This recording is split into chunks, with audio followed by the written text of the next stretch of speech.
É o seguinte, a imprensa internacional já repercute os protestos contra o resultado das eleições. Eu vou direto para Londres conversar com o repórter Sérgio Uti sobre essa repercussão internacional. Sérgio, bom dia para você, bem-vindo ao Primeiro Impacto. Como é que o mundo, principalmente aí na Europa, onde você está, reconheceu tanto o resultado das eleições e como que avalia esses protestos que estão sendo realizados por todo o país, meu irmão?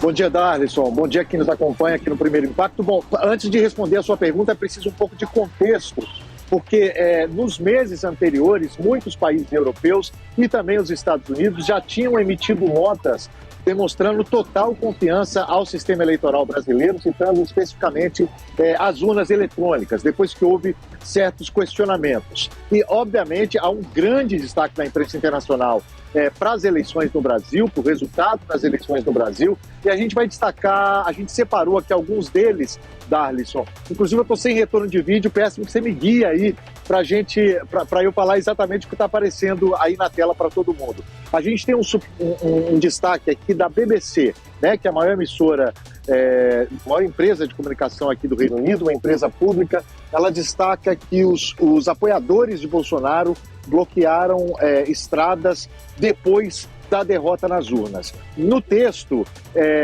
da BBC diz o seguinte, que o incumbente da extrema-direita ainda não admitiu a derrota e também não contestou os resultados que dividiram o país. O Le Monde, um dos principais jornais da França, diz que a vitória do ex-presidente Luiz Inácio Lula da Silva no domingo foi celebrada mundialmente como a da democracia sobre a extrema-direita e o autoritarismo. É histórica em muitos aspectos. Essas são palavras do Le Monde, um dos principais jornais da França.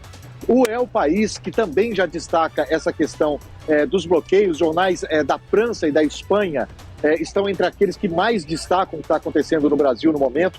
O El País traz um editorial hoje, que é a opinião do jornal, dizendo que é o momento da Espanha dar um impulso definitivo à ratificação do acordo comercial entre a União Europeia e Mercosul. A Espanha vai estar na presidência da União Europeia a partir do ano que vem, a partir de 2023. E a gente tem um destaque também de um jornal alemão, o Frankfurter Allgemeine, que diz o seguinte na manchete: Bolsonaro está calado e seus apoiadores estão fazendo barulho. No texto, os alemães destacam que a Polícia Federal de Trânsito, a Polícia Rodoviária Federal, ainda não dominou a situação, e em vídeos que circulam pelas redes sociais, pode-se observar também como as forças policiais toleram os bloqueios e confraternizam com os manifestantes. Portanto, há um tom de preocupação em alguns momentos e um tom crítico em outros, porque já havia esse temor em vários países de que o resultado das urnas poderia não ser aceito, tanto pelo presidente da República quanto por seus apoiadores. Ô Sérgio, essa última notícia que você leu agora, a última, né, que fala que inclusive a própria polícia, citando aí a Polícia Rodoviária Federal, comemora com os manifestantes. De qual que foi a data que foi essa publicação? Porque eu já queria, né, de antemão, fazer uma atualização a respeito disso.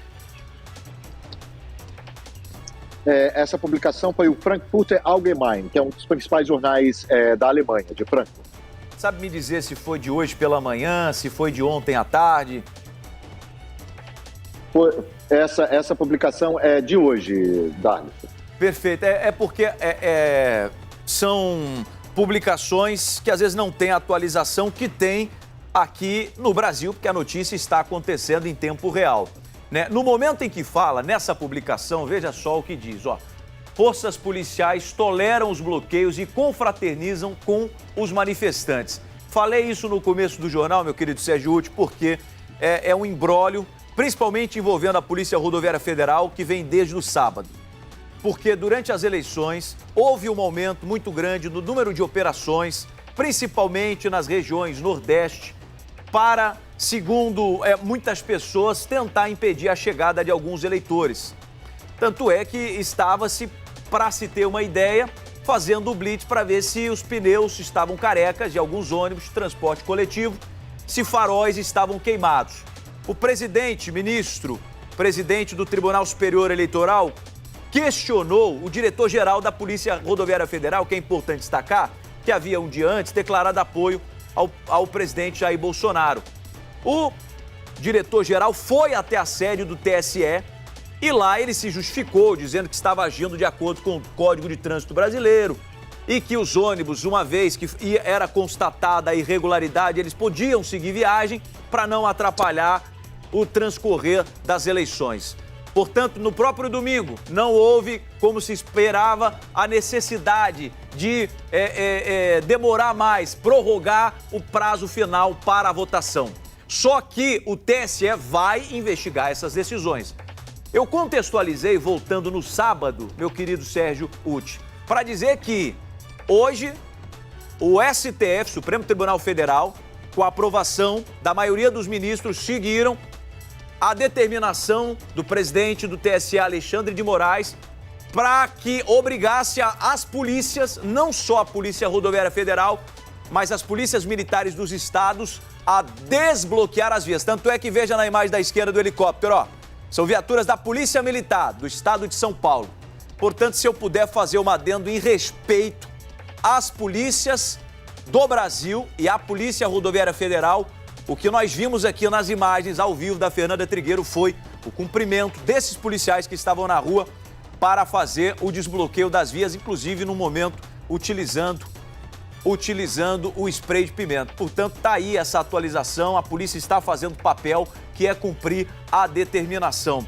Meu amigo Sérgio Uti, portanto, você deu um panorama perfeito do que está sendo dito e aí a gente fica agora na expectativa também de que outros governos eventualmente possam ainda ao longo do dia, né, reconhecer o resultado das eleições, né, falar com o novo governo eleito e provavelmente se propor, né, a retomar algumas alianças políticas internacionais para fortalecer o Brasil também nesse quesito, né?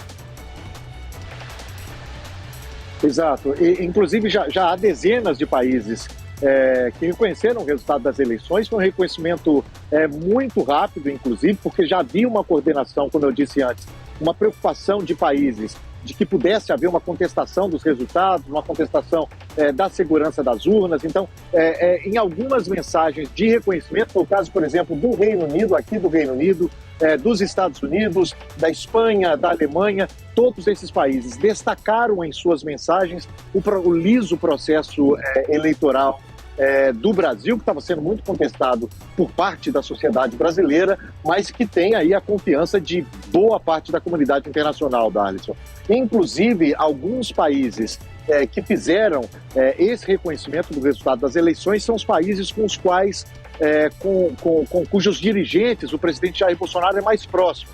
É o caso da Hungria, que já reconheceu o resultado, o caso também de Israel, e a Rússia, ali também, que tem um bom relacionamento, tanto com um lado quanto com o outro, mas que já reconheceu. Portanto, já é um amplo reconhecimento da comunidade internacional dos resultados das eleições aí no Brasil. Se esperava, com toda certeza, o que a gente está vendo na manhã desta terça-feira.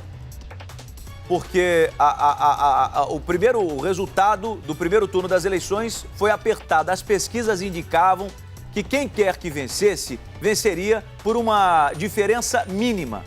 Então, se você tem um país em que metade pensa de um jeito e a outra metade pensa do outro, obviamente que a metade que for derrotada nas urnas iria de alguma maneira contestar, que é o que está acontecendo. Essa era também a expectativa de vários governos aí da Europa e pelo mundo. Inclusive, os próprios jornais, antes do resultado das eleições, acredito que já abordavam essa polarização, né, Sérgio?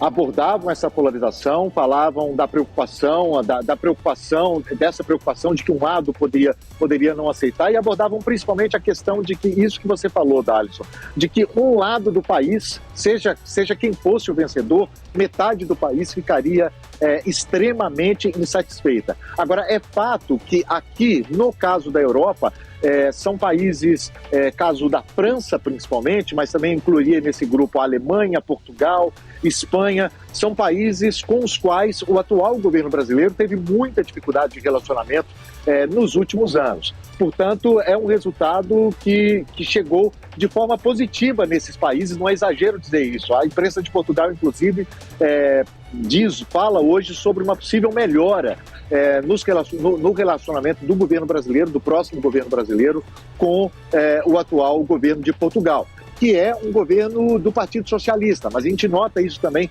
em governos que têm uma posição mais de centro ou de centro-direita. A questão é que há uma dificuldade, que é o caso da França, por exemplo, que é um governo de centro-direita. A questão é que há uma dificuldade de relacionamento, e ontem a gente viu, por exemplo, o presidente Emmanuel Macron, um gesto raro, divulgando o telefonema, um vídeo com o telefonema dele para o presidente eleito Luiz Inácio Lula da Silva. Mas, obviamente, todos os esforços da comunidade internacional nesse momento é para que esse processo seja o mais pacífico possível. Tá certo. Muito obrigado por enquanto ao Sérgio Uti. O nosso canal fica aqui aberto para qualquer novidade internacional a gente voltar a acionar. Tá bom, Sérgio? Obrigado.